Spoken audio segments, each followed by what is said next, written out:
Perhaps, but there is one man whose prophetic and predictive talents continue to baffle even the most hard-nosed skeptics. With his 8th grade education, he uncovered secrets of our past that no historians could have known. He predicted wars, diagnosed and cured illnesses, and saw cataclysmic changes to our planet that only scientists could have described. And he did it all in his sleep. A man named EDGAR CAYCE had the amazing ability to put himself in a trance and provide individuals with detailed information about virtually anything they asked about the present, the past, or the future. EDGAR CAYCE is probably the most profoundly important clairvoyant of all time. He was clearly the most gifted psychic of the 20th century. He predicted the Second World War, the deaths of presidents, the future of medicine, and diagnosed illnesses in his sleep. His psychic readings, 14,306 of them, are all archived and cataloged at the Association for Research and Enlightenment in Virginia Beach, Virginia. They remain the most massive collection of psychic material collected from a single source. EDGAR CAYCE didn't give 10, 20, 500 readings in his career. He gave 14,000. Think of a Las Vegas stage performer having to come up with a different routine twice a day, every day for 45 years.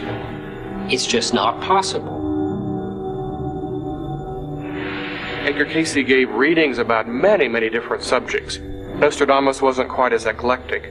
But like Nostradamus, CAYCE was very sought after in his lifetime, and like his French counterpart, he also remained humble about his ability. Both of them were men who were deeply committed to a life of compassion and service to others. Both were very interested in health and healing. Nostradamus was a physician. EDGAR CAYCE was an intuitive diagnostic physician of sorts. EDGAR CAYCE and Nostradamus both started as healers, but later became more famous as prophets. He was about to discover new, amazing abilities. His spine-chilling visions were about to turn him into the greatest prophet of the 20th century. Spectacular earth-change predictions. Something that would be catastrophic, probably even beyond what we could imagine. Nostradamus to the Mayas. Prophets and prophetic traditions the world over warn of cataclysmic earth changes that will soon be upon us. The ancient Mayans had a sense that there would come a time, about in these times in which we're living now, that would include tremendous destruction. They speak about the day of the withered fruit and the great tempest, things that sound rather scary. The Hopi speak of trees dying and dramatic changes in the weather that will bring in the great day of purification. Nostradamus speaks of the dead rising from their grave. And Prophet Mother Shipton warns, "Storms shall rage and oceans roar, old worlds shall die and new be born." As for CAYCE's predictions for the new millennium, they are as dire as all the other prophets before him. EDGAR CAYCE made some extraordinary and spectacular earth-change predictions. Probably the biggest one was that the rotational axis of the Earth would change. And that's something that would be catastrophic, probably even beyond what we could imagine if that took place literally. If the tilt axis of the Earth shifted slightly, the entire mass of the Earth would have to reconfigure itself. It would shift ocean basins, it would shift where valleys are, where mountains are.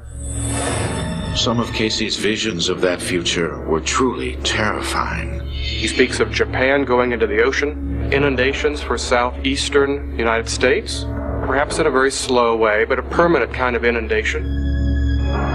CAYCE also warned the East Coast would not be spared. Portions of the now East Coast of New York, or New York City itself, will in the main disappear. This will be another generation, though. Here, while the southern portions of Carolina, Georgia, these will disappear. This will be much sooner. He also suggests that Europe would change either geologically or climatologically in the twinkling of an eye. CAYCE actually foresaw these as part of the shifting of the poles. He stated that the Great Lakes would flow down through the Mississippi Valley system and from there flow right into the Gulf. Amazingly, Cayce, who knew nothing about plate tectonics, said signs within the Earth would warn us of this coming pole shift. The most dramatic predictions that Edgar Cayce made is that there would be the onset of major Earth changes that would escalate in activity from 1958 on through 1998. From that period on, these trends, they would escalate again, then we would know that the pole shift was coming.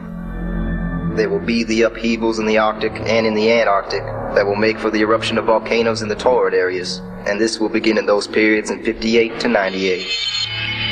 Volcanic activity events are increasing. The torrid zone activity has increased along with general world increase by something like 500% in the last 50 years. Cayce also predicted a surge in violent storms and earthquakes in this period. In the last 10 years, hurricane activity in the Atlantic has been at its highest, and an increasing number of earthquakes are being detected around the globe. And in 1999, German researchers measured more than 200 earthquakes in a period of 7 months above the Arctic Circle. Are Cayce, Shipton, Nostradamus, and the Maya and Hopis before them reading from the same book of prophecy? People from different cultures seem to have been able to tune into a kind of universal mind. That same level that Nostradamus and Edgar Cayce seem to have been able to tune into also. Is the world as we know it about to end?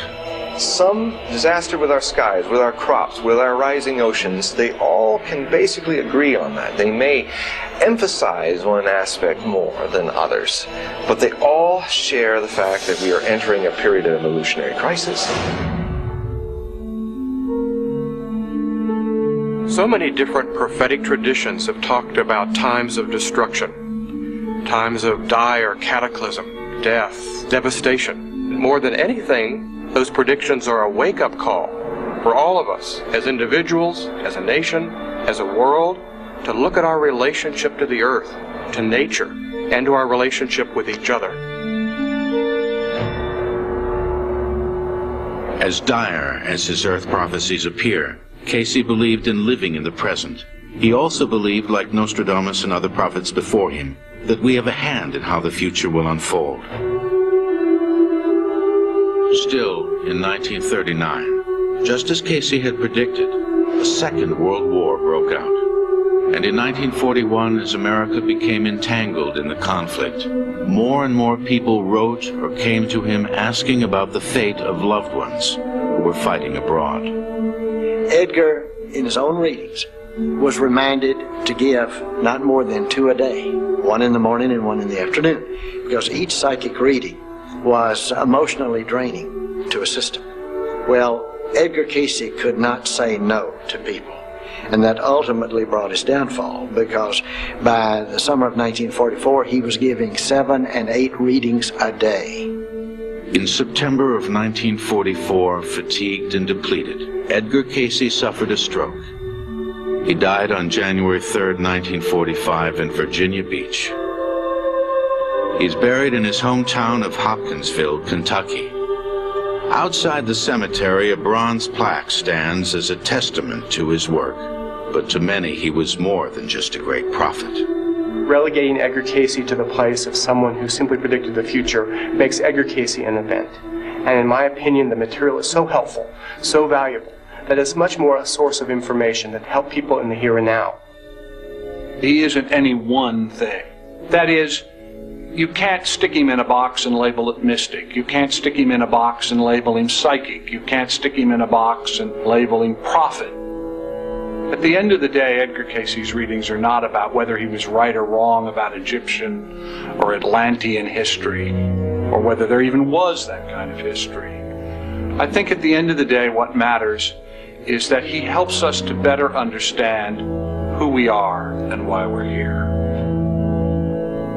Today, the Cayce materials continue to provide insights into most every subject under the sun. Whatever he did and however he did it, Cayce, like all the great seers before him, left behind a vision of what our future could be. Whether that future unfolds remains to be seen.